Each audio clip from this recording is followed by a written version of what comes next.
गणपते नमः। जय श्री गणेश, काटो सभी कलेश। ओम गणपते नमः। ओम एक दंताय विघ्नहाय वक्रतुंडाय धीमहि तन्नो दन्ति प्रचोदयात्। कर्पूरिगौरं करुणावतारं संसारसारं भुजगेन्द्रहारं सदा वसन्तं हृदयारविन्दं भवं भवानी सहितं नमामि। भवं भवानी सहितं नमामि। पूजा अर्चना प्रार्थना सभी तुम्हारे हाथ, भोले सभी तुम्हारे हाथ। मैं तो कुछ जानू नहीं, आप जानो भोलेनाथ। प्रभु शरण पड़े की लाज। हे भोले बाबा जी, ज्ञान चाहे अज्ञान से जिस प्रकार भी हमने आपकी पूजा अर्चना प्रार्थना की, इसे स्वीकार करना और शरण में आए हुए की लाज रखना। जय भोले बाबा की। आइए शिव महापुराण का श्रवण करते हैं। श्री शिव पुराण महात्म्य। भगवान व्यास जी के प्रिय शिष्य सूत जी से ऋषियों ने आग्रह पूर्वक शिव पुराण सुनाने की प्रार्थना की, तो सर्वप्रथम सूत जी बोले, हे ऋषियों, आप सब लोग धन्य हैं जो आप में शिव जी की उत्तम कथा सुनने की प्रीति हुई है। आपके सामने उत्तम शिव भक्ति बढ़ाने वाला तथा शिव को प्रसन्न करने वाला, काल रूप सर्प का नाश करने वाला रसायन रूप शास्त्र सुनाता हूँ। इस शास्त्र का वर्णन श्री शिव जी ने स्वयं अपने श्रीमुख से श्री सनत कुमार जी से किया था, इसलिए इसे शिव महापुराण कहा जाता है। इसके श्रवण पठन और मनन से कलयुगी जीवों का मन शुद्ध हो जाता है तथा शिव में भक्ति दृढ़ होकर शिव पद की प्राप्ति होती है। हे महर्षियों, सर्व प्रकार के दान एवं यज्ञों के कारण से जिस फल की प्राप्ति होती है, वह फल शिव पुराण के श्रोता को अनायास ही मिल जाता है।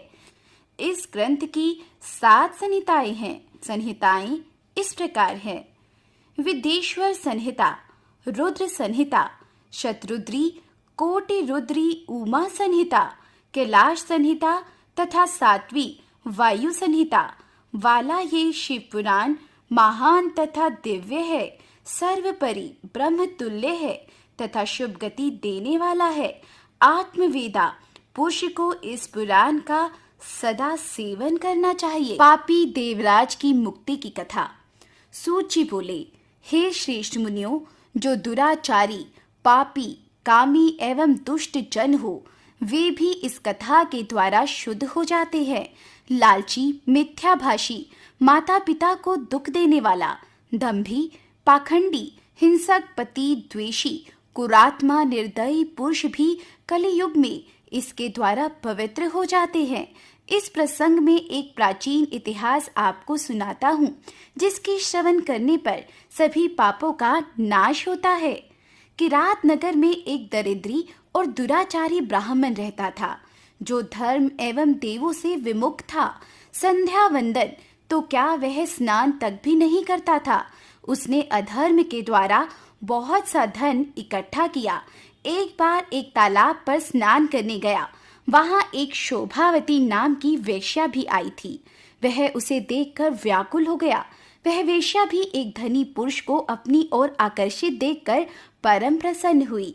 वे दोनों स्त्री पुरुष चिरकाल तक कामासक्त होकर विहार करते रहे। उस ब्राह्मणाधम को उसके माता पिता आदि ने बार बार समझाया, परंतु उसने उनकी एक न मानी। उस नीच ने एक दिन रात्रि में ईर्ष्या के कारण सोते हुए माता पिता तथा स्त्री को मार डाला और धन संपत्ति लेकर वेश्या को दे दी। देव योग से वह प्रतिष्ठापुर में आया। वहां उसने एक शिवालय देखा, जिसमें अनेक साधु जन एकत्र थे। वह ब्राह्मण वहां बीमार पड़ गया।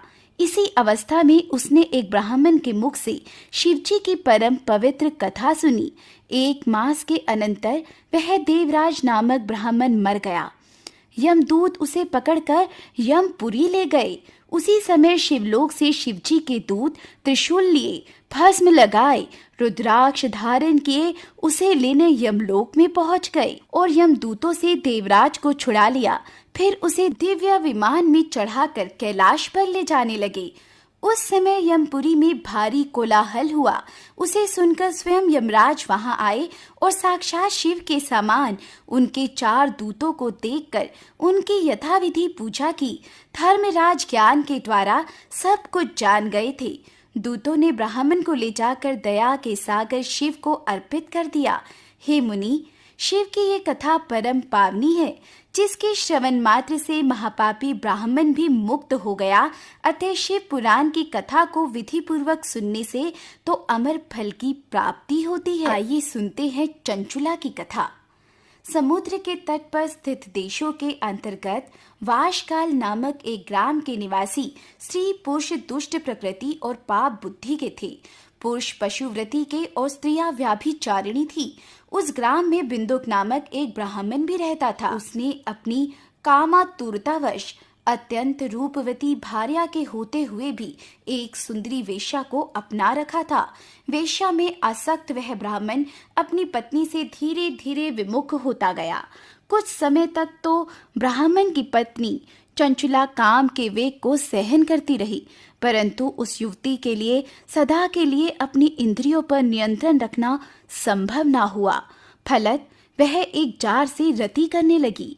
एक रात्रि को बिंदुक ने अपनी पत्नी को परपुरुष के साथ रमण करते हुए देखा तो वह क्रोध से विक्षिप्त हो उठा। जार पुरुष तो वहां से भाग गया और अब बिंदुक अपना सारा क्रोध अपनी पत्नी पर उतारने लगा तथा मुक्कों से उसकी पिटाई करने लगा। चंचुला ने अपने पति से विनय पूर्वक कहा कि जब आप मुझ जैसी पतिव्रता और रूपवती युवती को छोड़कर वेश्यागमन करते हो तो मैं कितनी दुखी होती हूँ। इसका आपने कभी अनुमान लगाया है कि भला मैं किस प्रकार सुदीर्घ काल के लिए काम पीड़ा को सहन कर सकती हूँ। ये सब आप सोच समझ कर बताइएगा। पत्नी के वचनों को सुनकर दुर्बुद्धि बिंदुक बोला, प्रिय, तुम्हारा विश्लेषण सत्य है। तुम निर्भय होकर 4 पुरुषों के साथ विहार करो, परंतु उन्हें रति सुख देकर बदले में उनसे धन कमाओ। उस धन से हम दोनों का बहुत लाभ होगा। चंचुला ने पति की आज्ञा को स्वीकार कर लिया और फलत दोनों कुकर्मी हो गए। समय आने पर बिंदुक की मौत हो गई और वह नरक में अनेक दुख भोग कर पिशाच योनि में उत्पन्न हुआ। चंचुला का यौवन भी परपुरुष का संग करते करते बीत गया। एक बार वह अचानक भ्रमण करती हुई गोकुल क्षेत्र में आई तो वहां उसने मंदिर में एक पंडित जी को कथा बाजते हुए सुना। वह वहां बैठकर दत्चित होकर कथा सुनने लगी। उसने कथा में 4 पुरुषों से आसक्त स्त्रियों के दुष्परिणाम नरक भोग कर व्यथाजनक बात ज्यों ही सुनी त्यों ही वो कांप उठी। कथा की समाप्ति पर सब लोगों के चले जाने पर वह कथावाचक ब्राह्मण के चरणों में गिरकर बिलक कर रोने लगी। ब्राह्मण द्वारा पूछे जाने पर चंचुला ने अपनी सारी कहानी कह सुनाई और रो रो कर ब्राह्मण से अपने उद्धार का उपाय पूछने लगी। ब्राह्मण ने बताया कि जिस शिव पुराण की कथा को सुनकर तुम्हारे चित्त में विवेक जागृत हुआ है, उसी पुराण को सुनने से तुम्हारा उद्धार हो सकता है। जिस प्रकार निर्मल दर्पण में प्रतिबिंब सही दिखता है, उसी प्रकार शिव पुराण के सुनने से विशुद्ध हुए चित्त में अंबिका सहित भगवान शिव का साक्षात्कार हो जाता है। शिव जी की कथा के श्रवण मनन से चित्त शुद्ध और गणेश कार्तिकेय सहित शिव की भक्ति प्राप्त होती है। शंकर का भक्त उनकी कृपा से देव दुर्लभ मुक्ति पा लेता है। अतः हे ब्राह्मण श्री, तुम्हारे कल्याण का एकमात्र उपाय शिव पुराण का श्रवण ही है। ब्राह्मण के वचन सुनकर उसके प्रति आभार प्रकट करती हुई चंचुला उससे ही शिव कथा सुनने का अनुरोध करने लगी। ब्राह्मण ने उस दीन अबला की प्रार्थना को स्वीकार किया। चंचुला ब्राह्मण द्वारा बताई विधि से स्नान करके जटावल्कल धारण करके शरीर पर भस्म लगा और रुद्राक्ष धारण करके तथा जितेंद्रिय होकर श्रद्धा भक्ति पूर्वक शिव पुराण का श्रवण करने लगी। इसी प्रकार शिव के ध्यान में मगन होकर ही चंचुला ने शरीर त्याग दिया और शिवपुरी में पहुंचकर उमा सहित भगवान शंकर के साक्षात दर्शन किए। उसकी श्रद्धा भक्ति को देखते हुए पार्वती ने उसे नृत्य के लिए अपना समीप्य प्रदान किया। शौनक जी ने सूची से निवेदन किया कि वे चंचुला को और आगे का वृतांत सुनाने की कृपा करें। तब सूत जी ने कहा, हे मुनीश्वर, चंचुला ने अपनी निश्चल भक्ति से भगवती पार्वती का सानिध्य प्राप्त कर लिया। एक दिन उसने दया करुणा की स्रोत स्वनी भगवती पार्वती से अपने पति के संबंध में जिज्ञासा की तो भगवती ने उसे बताया कि बिंदुक नर्क की अनेक यातनाएं भोगने के उपरांत इस समय पिशाच योनि में पड़ा हुआ है और कष्ट में जीवन बिता रहा है। ये सुनकर चंचुला खिन्न और द्विगन हो उठी। वे भगवती की अनेक प्रकार से स्तुति वंदना करके उनसे अपने पति के उद्धार की याचना करने लगी। अपने भक्तों को कृतकृत्य करने वाली माता पार्वती ने तुम्बुरु गंधर्व को बुलाकर उसे विंध्याचल पर्वत पर जाकर वहां पिशाच योनि में पड़े बिंदुक को शिव पुराण सुनाने और उससे उसका उद्धार करने का आदेश दिया। माता की आज्ञा को शिरोधार्य करते हुए तुम्बुरु विंध्याचल पहुंचा और वहां उस पिशाच को बलपूर्वक बिठाकर कथा सुनाने लगा। शिव कथा के आयोजन को सुनकर देवता लोग भी वहां पहुंच गए। इससे श्रोताओं को वहां एक सुंदर समाज जुट गया। तुम्बुरु से शिव कथा सुनकर जहां अन्य सभी उपस्थित सज्जन कृत्य हो गए, वही बिंदुक निष्पाप होकर पिशाच योनि से मुक्त हो गया। बिंदुक अब निरंतर शिवजी का गुणगान करने लगा। भगवान शंकर ने उसकी अचल प्रीति को देखकर उसे अपना गण बना लिया।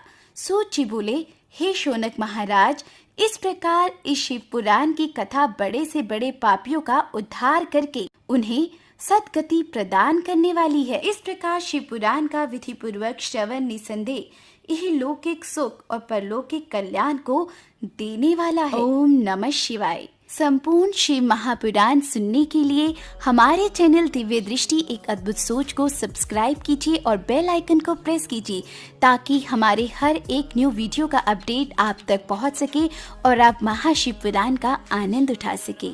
ओम नमः शिवाय।